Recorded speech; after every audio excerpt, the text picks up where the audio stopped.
All right, I'm back for Dusty Us's ongoing coverage of the ESL Impact Season 7 Finals here at Dallas. I'm here with GooseBreeder following the team's unfortunate 2-0 elimination to Imperial Valkyries. So, tough way to exit the tournament, having to play Valkyries in the group stage. How are you feeling coming out of that match?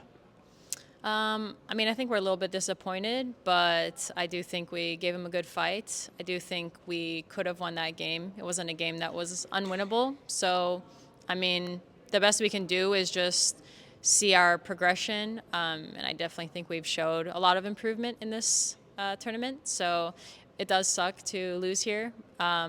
We definitely made mistakes that I'm sure we can go back and watch, but I think just the fact that we made it really close and we could have easily turned the tables and won the rounds, I think is a good showing, even though we didn't make it. And we did want to beat them, and that was like our only option really to get out of the groups. So, yeah.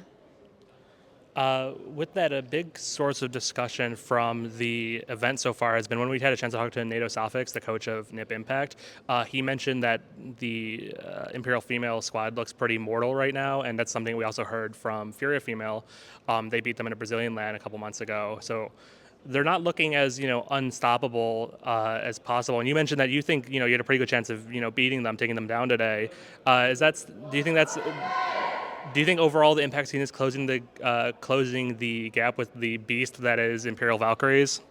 Yeah, I definitely think so. They had a lot. They had a core that was together for a long time, so they're definitely going to have good chemistry, good synergy. I do think they're mortal. Every team can lose. I think it's more just like teams gaining confidence, also improving individually, improving as a team. Just the checklist of how to get better. I think people are getting better. The scene takes this game very seriously, and yeah, I think the scene's improving. Teams are getting better. People are getting more confident. They are losing games or playing a lot of really close games. So I do think seeing that is possible is, I think, helpful. I think it gives people confidence that, like, I could do that too. But yeah, I think that's about it. On one hand, the team did just recently add, Mounira replaced Kaede at the start of the year. But on the other hand, this core has been around for some time, dating all the way back, in some senses, all the way back to CLG Red. Is that, now that it's been a couple seasons without playoffs for, America's top Impact team, is that something that has ever been considered that we need to, in order to achieve further evolution, we need to break up this core? Or do you still have faith in your core's ability to perform when it matters? I have a lot of faith in this core. I think we're the best like we've ever been, for sure. We've always been good team with good potential, but we just had a hard time, showing up. We would probably like crumble, not really show our full self. I think we've definitely had a lot of time to get LAN experience, to build as a team. I think the roster change was necessary, and I think it was for the better. I think things are going well, and you could see just by like watching our games, we were feeling a lot more comfortable. People are taking individual risk. Even if we made mistakes, we definitely got to play more like how we feel, like more like ourselves. So I definitely think we are improving. I think this core is very good. I think we're just going to keep getting better. And honestly, with such a short period of time with Marie, I think we've done pretty well. Like, we kind of had off and on where we kept having to sub shaken for different reasons and visas and whatever. But she's done very well, and I believe in everybody here. They're all very good players. You mentioned Marie being quite new to this FlyQuest squad, and she did, of course, just recently come over from Denmark, rather. Unfortunately, she didn't have the best tournament here this weekend, but at the same time, she is, of course, only 17, and this is only her really second significant team behind Australia's W. Do you think do you see potential for further growth in her? What do you think is her kind of trajectory as a player? Is this a very early stage of Marie? Marie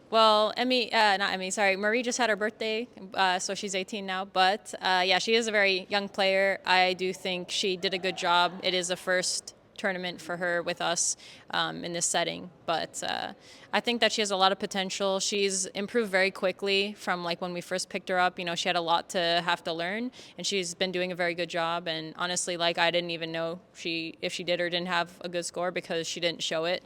And that's important too. When you're having a bad game, you got to pick it up through comms. You got to help your team how you can. And she did find ways to help the team. So even if it didn't show in a scoreboard, it did show in the server within the team.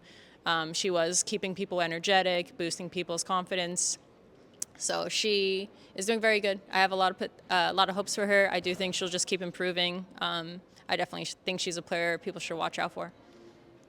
All right, and then with that, so we're exiting the season 10 finals, and there is some time before we're going to be back for season 8. So it's important to avoid, ring rust, and avoid stagnation and all of that comes with not playing for such a long time. With the VRS system now offering chances for, female teams to get invites and to be able to play, in these mixed events more frequently, is that a priority for this squad in the off season between Impact seasons to get into more of those mixed competitions? I definitely think so. That's always been our motto on this team. We did try some things. We did play in some things we got invited to, but yeah, we're playing from EU. It wasn't like ideal circumstance, and you do want to keep like a good VRS standing. So we wanted to kind of wait till she was in NA and we're a little more stable of a roster. But we are excited to play in more events, and we will. I'm sure if it doesn't conflict with something else, like we'll definitely be trying to play in them. And then next up, you're heading to ESC Advanced Playoffs, if I'm not mistaken. How are you feeling about that coming up? Feeling really good. I think we have a pretty diverse map pool. I think we're very comfortable, which is very good in BO3s. I think we've been showing very well in Advanced, and I think that we can definitely do some damage in playoffs. All right, thank you so much, GooseBreeder. We'll let you get ready for Advanced Playoffs.